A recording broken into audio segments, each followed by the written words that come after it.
Bon ben voilà, bonjour. Moi je m'appelle Jacques Lépiné. Moi c'est le garçon de Georges Lépiné qui était directeur d'école, directeur du collège de l'Étang-Salé. Et quand on était petit, m'y habitait à cet endroit, à l'endroit où il y a maintenant la mission Salut et Guérison. Alors à cet endroit, on avait une grande maison créole qui faisait le bonheur de toute la famille parce qu'elle était vraiment magnifique cette maison. C'était une maison entièrement construite en bois avec un toit en bardeau. Elle était construite à l'époque uniquement à la main puisqu'il n'y avait pas de courant, il n'y avait pas de machine électrique et l'électricité était fournie à l'époque par EER, l'énergie électrique de Réunion. C'était que du 110 volts. Alors comme Midi Azote, nous l'est là situé sur la route qui nous mène au canot. On appelle ça la route des canaux d'ailleurs. Bon, cette route, elle n'était pas comme ça à l'époque, c'était une route en macadam avec un trou de chaque côté, donc il fallait faire très attention quand on roulait. Et les voitures, quand elles passaient, ça faisait énormément de bruit parce que c'était pas une route asphaltée. Le macadam, ce sont des galets concassés, posés et assemblés avec un rouleau compresseur comme ça. Donc là, on les plaçait devant la maison où m'y habitait, la maison de mes parents, Georges Lépiné, je disais tout à l'heure. Donc c'était une grande maison créole avec 4 chambres et un grand séjour tout en parquet. Alors il y avait une nénenne qui tous les matins avec la brosse à coco frottait le parquet, ça brillait, c'était impeccable. Et derrière la maison, il n'y avait pas de cuisine à l'intérieur de la maison, il n'y avait pas de salle de bain. Derrière, il y avait une petite cuisine également en bois où on faisait la cuisine au feu de bois. Et à l'arrière, comme il n'y avait pas de salle de bain, il y avait ce qu'on appelle, nous dans notre jargon créole, le cabinet, un trou à fosse perdue où on allait faire nos besoins. Donc, très belle villa créole qui faisait notre fierté à nous tous, 4 chambres, c'était magnifique. Devant la maison, il y avait une allée qui menait donc sur la route des canaux, et de chaque côté de l'allée, un parterre fleuri, c'était le coin de maman, elle s'occupait de ça. Nous, derrière, la cour, elle était bétonnée, et mon frère et moi, parce que nous étions 2 à l'époque, on s'amusait, on avait chacun une grosse tortue, et c'était notre monture, on était chacun sur notre tortue, on aimait s'amuser derrière, ou bien on faisait du vélo, puisque c'était entièrement bétonné derrière. Ensuite, là, sur le côté, il y avait une terrasse où on venait prendre l'air tous les soirs, respirer ou se raconter des histoires. Voilà, c'était le temps, c'était vers les années 1952-1953, voilà où je vivais à cette époque-là.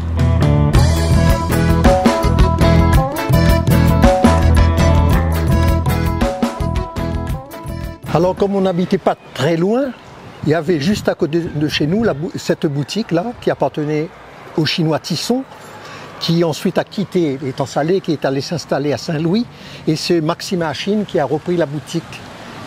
Donc c'était une boutique chez qui on venait faire nos petites courses.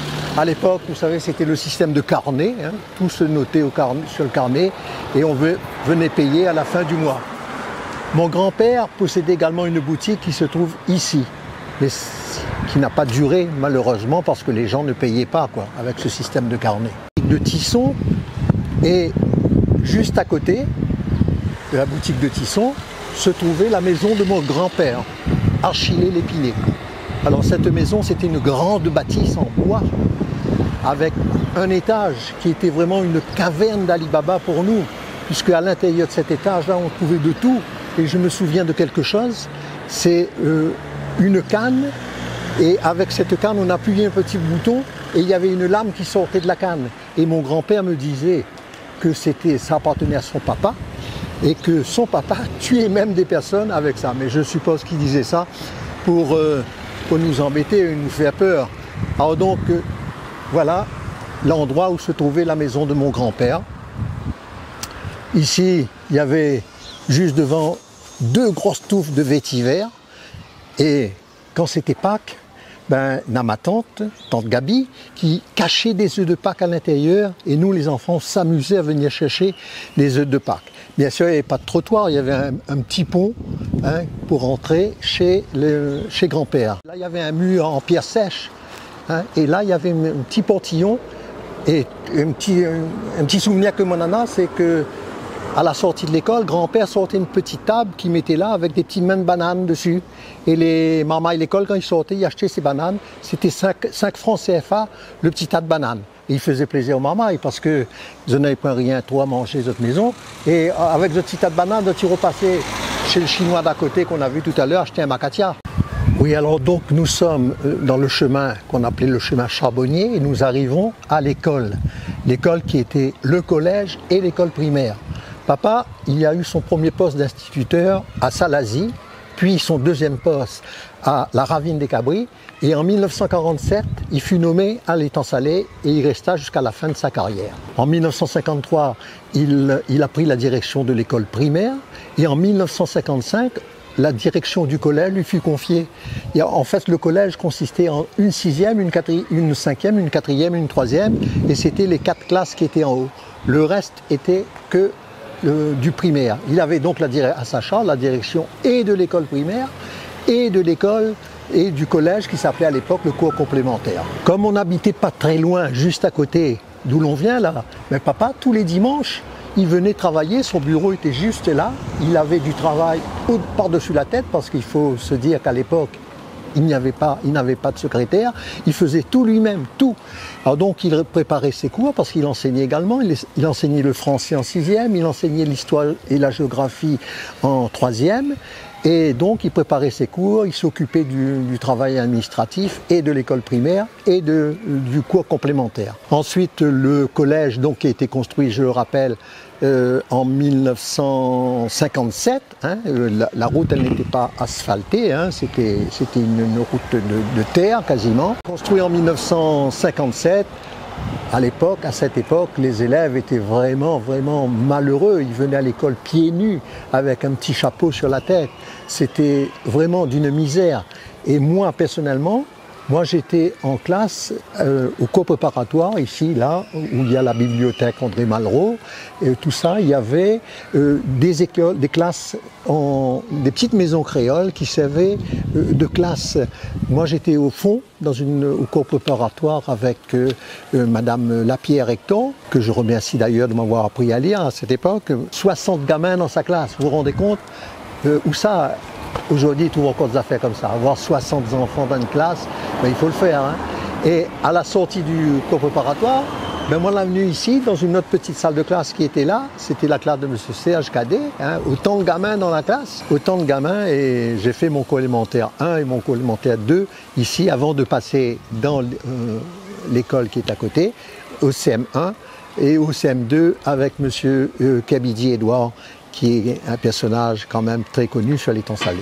Avant, dans mon temps, hein, parce que moi j'avais 6-7 ans, maintenant, moi je n'arrive 75 ans, donc il remonte un peu tout ça.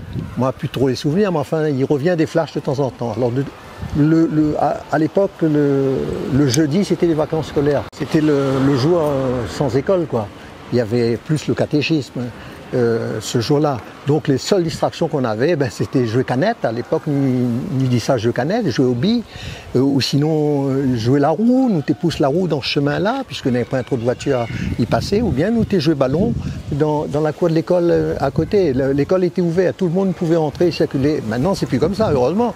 Mais avant, l'école était ouverte, le monde y passait, il allait faire d'autres cours chez les Chinois à Tisson, il rentrait, traverser avec d'autres marchandises dans la cour de l'école pour regagner notre maison.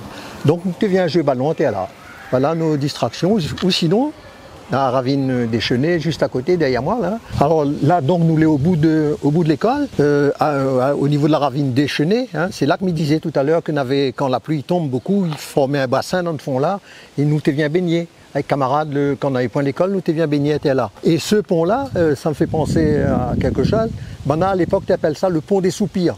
Pourquoi tu appelles ça le pont des soupirs? Parce qu'avant, on avait des amoureux, c'était pas encore de mon âge, parce que moi j'étais encore petit, des amoureux qui venaient bécoter le soir, t'es là, donc c'était le pont des soupirs, voilà. C'était connu sous le pont des soupirs.